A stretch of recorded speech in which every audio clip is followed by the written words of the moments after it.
भगवद गीता अध्याय 3 श्लोक 16 से 20 तक।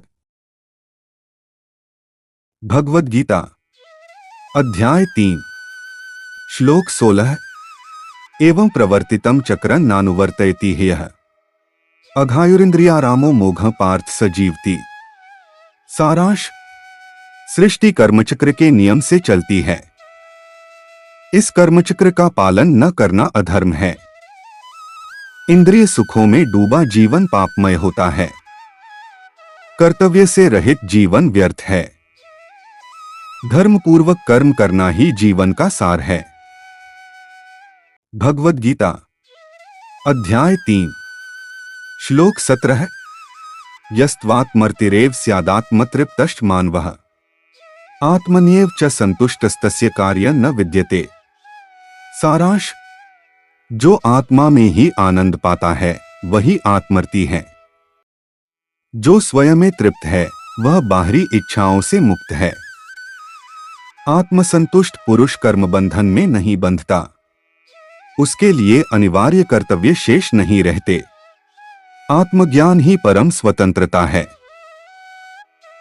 भगवद गीता अध्याय 3 श्लोक 18 नैव तस्य कृतेनार्थो नाकृतेने कश्चन न चास्य सर्वभूतेषु कश्चिदर्थव्यपाश्रयः। सारांश, आत्मसंतुष्ट पुरुष को कर्म करने से कोई लाभ नहीं। कर्म न करने से भी उसे कोई हानि नहीं।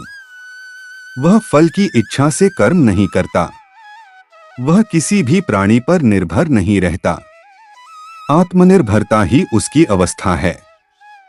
भगवद गीता अध्याय 3 श्लोक 19 तस्मात् सक्तः सक्तं कार्यं कर्म समाचर असक्तो ह्याचरन् कर्म परमाप्नोति पुरुषः।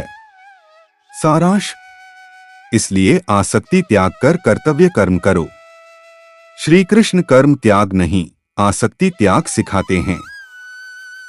फल की इच्छा से मुक्त कर्म ही कर्मयोग है। ऐसे कर्म से परम अवस्था प्राप्त होती है। आसक्ति का त्याग ही मुक्ति का मार्ग है। भगवद गीता अध्याय 3 श्लोक 20 कर्मणैव हि संसिद्धिमास्थिता जनकादयः लोक संग्रह में वापि संपश्यन कर्तुमर्हसि। सारांश, राजा जनक जैसे महापुरुषों ने कर्म से ही सिद्धि प्राप्त की। उन्होंने कर्म का त्याग नहीं किया बल्कि धर्म पूर्वक किया। लोक कल्याण के लिए उन्होंने कर्म किया। कर्तव्य कर्म समाज को सही दिशा देता है। इसलिए लोक संग्रह को देखकर तुम्हें भी कर्म करना चाहिए। रोज भगवद गीता के श्लोक सुनने के लिए चैनल को सब्सक्राइब करें। अगर आपको ये श्लोक पसंद आया हो तो लाइक और शेयर जरूर करें। जय श्री कृष्ण।